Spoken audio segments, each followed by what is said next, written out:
పద్మనాభ మండలం పాతకోవాడ గ్రామంలో బండారు సుజాత గారు హెచ్ఎండ్ఐసిఆర్పిగా విధులు నిర్వహిస్తున్నారు. ఆవిడ మెట్టు భూమిలో 20 సెంట్లు లీజ్ తీసుకొని ఏటీఎం మోడల్ వేయడం కొరకు ఈ ఫీల్డ్ని సిద్ధం చేశారు. ముందుగా నవధాన్యాలతో ఈ భూమిని నవధాన్యాలు వేసి పండిన తర్వాత దీంట్లోనే ఏటీఎం మోడల్ వేయడానికి ఈవిడ ప్లాన్ చేసుకున్నారు. ఇందులో ఇప్పుడు మనం పంట కోత ప్రయోగం చేయడం జరుగుతుంది. దీని ద్వారా బయోమాస్ ఎంత వచ్చిందో అనే విషయాలు మనం తెలుసుకోగలుగుతాము.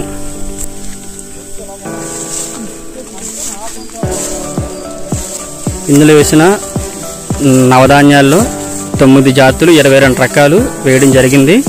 ఈ 20 సెంట్లలో 6.5 కేజీలు విత్తనాలు మనం వేసుకోవడం జరిగింది. పంట ఏపుగా ఎదగడంతో పాటు గోంగూర, తోటకూర లాంటి ఆకుకూరలు ఇంటి కొరకు ఉపయోగించుకున్నారు. దాంతోపాటు ఆనప మనకి పూత పిండి దశలో ఉన్నాయి.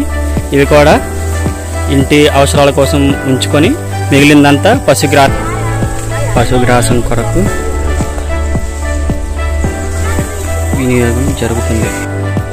ఇది ఆ 20 సెంట్లు నవధాన్యాలు క్షేత్రం.